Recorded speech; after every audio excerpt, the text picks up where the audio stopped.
ठीक है पोद्दार साहब, देखिए साबरी साहब ने कहा कि जो उदाहरण वो दे रहे हैं उसको समझिए तो व्यवस्थाएं रखी गई हैं पहले से, लेकिन उसका लाभ उस समुदाय को नहीं मिल रहा। जो बात बीजेपी के प्रवक्ता कह रहे हैं, सदन में भी वही बात रखी गई और बताया गया कि हाँ भाई बहुत सारी ऐसी जमीनों पर इन लोगों ने दावा कर रखा था, और इन लोगों ने नहीं, पूरे समुदाय ने नहीं, चुनिंदा कुछ लोग हैं, कुछ संगठन हैं जो कि इन तमाम चीजों में संलिप्त पाए गए। इस वजह से वक्फ बिल को लाना पड़ा है, उस पर चर्चा भी हो रही और फिर उसे पास भी कराया जाएगा, ऐसा सरकार का प्रयास है। लेकिन इसके बीच में या इससे इतर विपक्ष भी हमलावर है और साथ में कई संगठनों ने अल्टीमेटम दिया कि अगर बिल पास हुआ तो आगे हालात ठीक नहीं होंगे।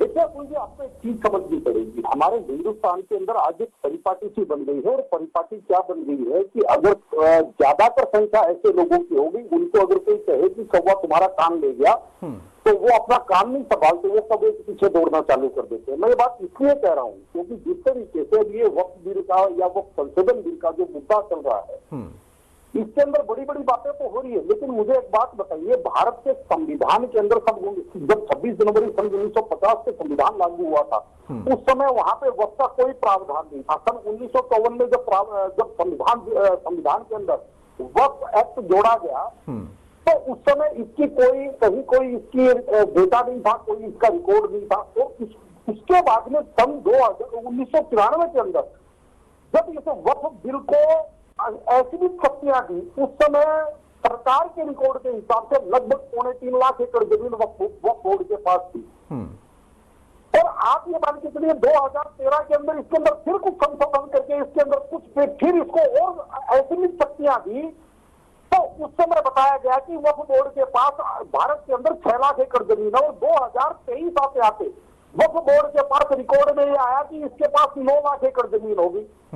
अब वक्फ का जब मैं इसकी तब परिभाषा देखता हूं तो वक्फ की परिभाषा वो है कि जो लोग मुस्लिम लोग जो अपनी स्वेच्छा से अपनी संपत्तियों को जब दान करते हैं तो उसको वक्फ की संपत्ति यानी कि अल्लाह की संपत्ति कही जाती है। एक अल्लाह की संपत्ति कही जाती है। अब अतुल जी आपको ये चीज समझनी चाहिए, मेरे को एक चीज समझ में नहीं आ रही।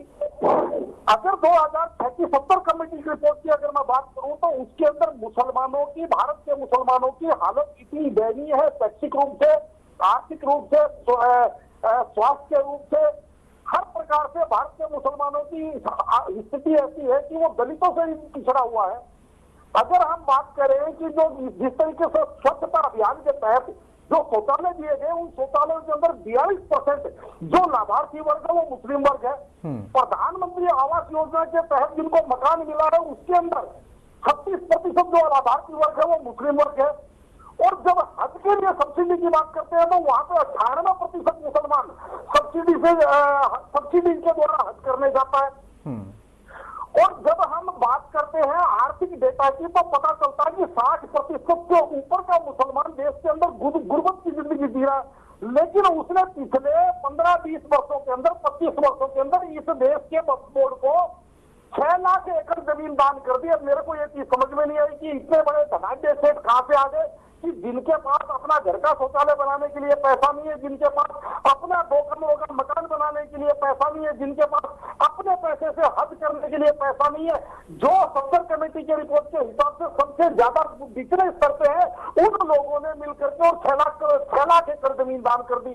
तो बड़ा आश्चर्य सा लगता है। वास्तविकता ये है कि अगर आप देश के संविधान की जो मूल भावना है उसके अंदर अगर आप देखेंगे तो जो वक्फ बोर्ड का जो सेक्शन 40A है, यानी वक्फ बोर्ड का जो सेक्शन 40 है, वो कहीं ना कहीं हमारे संविधान की जो मूल भावना है उसको कहीं ना कहीं आप ये समझ लीजिए, मेरे हिसाब से उसको कहीं ना कहीं वो कर रहा है, उसको कहीं ना कहीं क्रॉस करता हुआ दिख रहा है। वो इसलिए क्योंकि हमारे यहाँ जो भी न्यायालय है वो धर्म के आधार पर नहीं हो सकती, जबकि वक्फ बोर्ड के अंदर अगर आपको कोई अपील करनी है तो आप वक्फ बोर्ड ट्रिब्यूनल में जा सकते हैं। और वक्फ बोर्ड और वक्फ बोर्ड ट्रिब्यूनल की तरफ से अगर जो फैसला आ गया वो आप ऊपर किसी अदालत में चैलेंज भी नहीं कर सकते हैं। बहुत सारी ऐसी चीजें हैं जिसको लेकर ये बिल बनाया गया, बिल लाया गया, उसके बाद जेपीसी के पास गया, अब लेकिन फिर से विवादों में है। और विवाद कुछ संगठन जानबूझकर और बढ़ा भी रहे हैं, साफ तौर पर राजनीति वहां पर दिख रही है।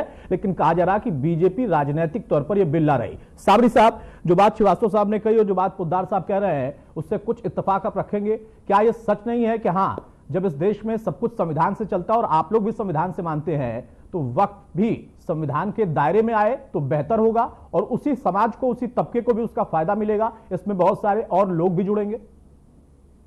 अतुल जी, कभी किसी मुसलमान ने संविधान का विरोध नहीं किया। हर मामले में संविधान को ही आगे रखा, संविधान के तहत ही बात करता है। जहां तक इन्होंने जैसे कहा है कि देखिए तमाम जगह, हम तो कहते हैं अगर आपके पास कागज हैं कि ये वक्त की जगह नहीं है तो ट्रिब्यूनल है, ट्रिब्यूनल के बाद हाई कोर्ट है, हाई के बाद सुप्रीम कोर्ट है। ऐसा तो है नहीं कि पूरे देश की न्यायालय व्यवस्था बिल्कुल ध्वस्त हो चुकी है। आप क्यों नहीं आए ट्रिब्यूनल के बाद हाई कोर्ट जाते हैं? देखिए क्या चैलेंज करने का प्रावधान है इसमें? बिल्कुल, हाई कोर्ट जाते हैं लोग। हाई कोर्ट में भी अगर सुनवाई सही नहीं होती, फैसला होता, सुप्रीम कोर्ट जाते हैं। सब प्रावधान सारे हैं, सारे विकल्प खुले हुए हैं। ऐसा नहीं कोई विकल्प खुला नहीं हो। जैसे हमारे पत्रकार महोदय कह रहे थे, मुझे लगता है थोड़ा सा रिसर्च करने की जरूरत है।